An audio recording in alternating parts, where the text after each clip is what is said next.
Hi everybody, this is Casey from Upcycled Island, and today I'm going to show you how I process and store my fabric.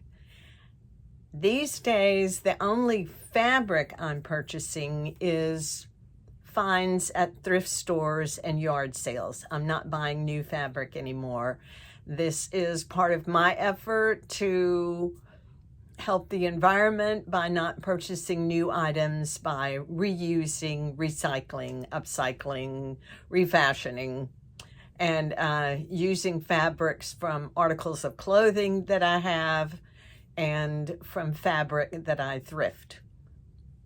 And so when I get that fabric in, there's a lot of things that I do to get it ready for use. The first thing I do is I measure it. And then I keep a little record of it. Don't forget to like and share this video. And hit the subscribe button and the bell next to the subscribe button, which will let you know each and every time I post a new video. I don't want you to miss out. And I make a list of how much fabric it is, how many yards, what it cost, and I just attach that list to my receipt. Since I have an Etsy shop, I keep records so I'll know how much fabric and what a fabric costs when I make an item to put in my Etsy shop, which is upcycledisland.etsy.com. Might as well get my pitch in. So after I've recorded it and measured it, then it goes in the wash. And I wash it just like I would new fabric. I wash it like I do my regular laundry with laundry detergent. And then I also use this. This is by Shout. It's Color Catcher. And what it does is it draws the excess dye onto itself rather than it bleeding onto the other fabrics, onto that particular fabric. And they're just little sheets that you throw into the washing machine with the clothes or the fabric. And when I do laundry at home, I just separate darks and lights. And then I put a couple of color catchers in there to catch the excess dye. Even clothes that I've washed a lot of times, especially jeans, I still get some excess dye onto these sheets. And when I wash fabric that's just come into the studio, I put 4 of these in there for good measure. A lot of the fabric that I thrift is actually new fabric that someone has not washed yet. So there's a lot of excess dye. And so I just put 4 of these into the washing machine with regular laundry detergent and a cup, 4 of these, and that catches the excess dyes, and so the fabrics don't bleed onto themselves or onto other fabrics, clothing, whatever I've got in the washing machine at the time. Great product. It has saved me a ton of money by my fabrics not fading all over themselves, bleeding all over themselves. So after I get everything out of the dryer,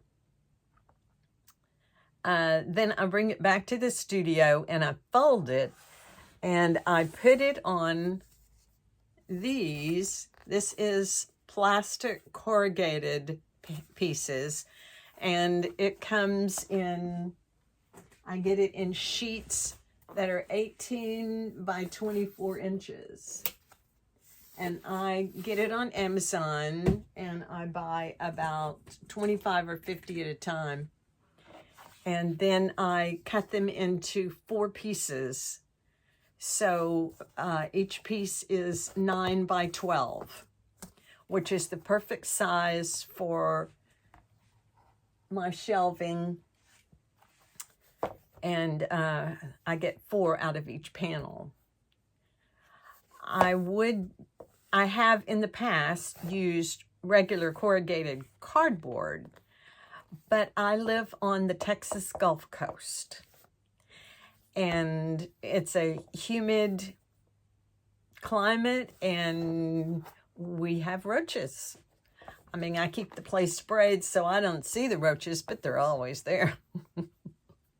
And are they, you know, there's always the threat of them.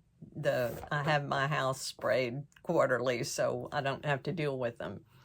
But cardboard, paper and cardboard attracts them, and silverfish. So that's why I don't use cardboard. I buy these plastic corrugated pieces.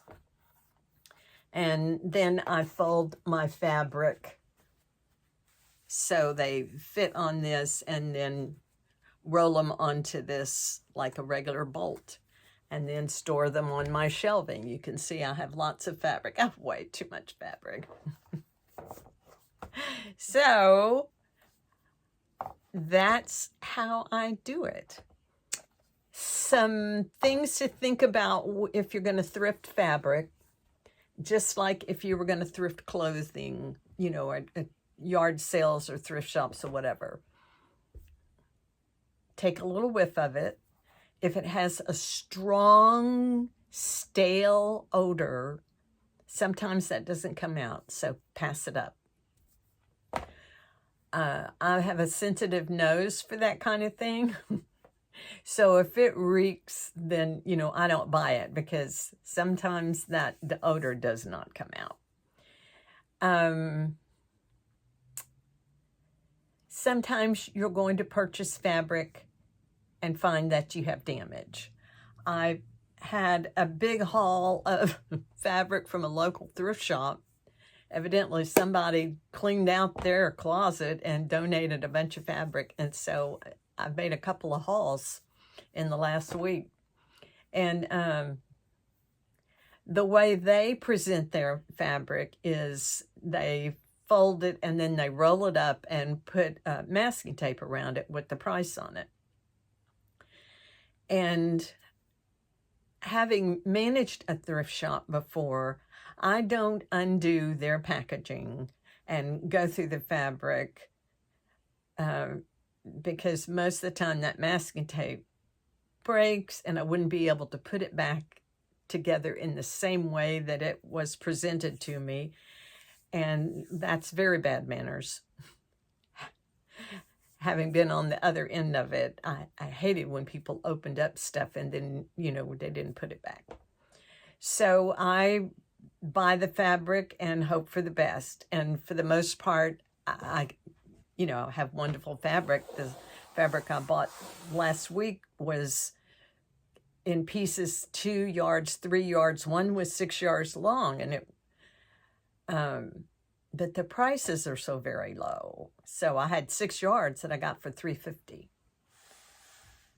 So most of the fabric was fine, but I did have some that was damaged. It had light and dust damage. And by that I mean, let me give you an example. I know that you, at one time in your life, have had an article of clothing that you just couldn't get rid of, and it was in the back of the closet for years. If you haven't, I salute you, but I have. And especially if it's a dark color, when you pull that piece out and you dust off the shoulder, you know, the hanging on the hanger, then you see this looks like a bleached out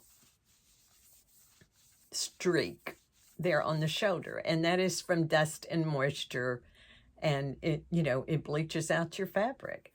Sometimes when you buy thrift shop or yard sale fabrics, that's going to happen, depending on how whoever had that fabric before, how they stored it. and if it was exposed to dust and light and that kind of thing. So most of my fabric was fine, but I had a couple of pieces that had some of that damage, and it was discoloration of the fabric. And so, but I paid so little money for it that it doesn't make me mad or sad or anything. It's just part of thrifting. And I will use that in a different way. I'll make small things with it and cut the fabric out around those damaged areas. I'll, cut the good part out and use it and not worry about it. I got the fabric so inexpensively that it's not a big deal. But remember, that's going to happen. If it's presented on a hanger, you can open it up and look at it to see if there's any damage and whether you want to purchase it or not. But please fold it up nicely and put it back on the hanger the way you found it. And if it is presented in the rolled up with the tape thing, just take your chances. If it's priced inexpensively and you like it, just buy it and hope for the best. Most of the shops around here, well, all of the shops around here are charity shops. So the money goes to a good cause, and I'm very okay with that. But I've been very fortunate and had very little damage to fabric that I bought. So I just wanted to give you those thoughts on thrifting fabric. I hope that was helpful to you, that you've enjoyed this video, and thank you for watching. I'll see you next time. Stay safe.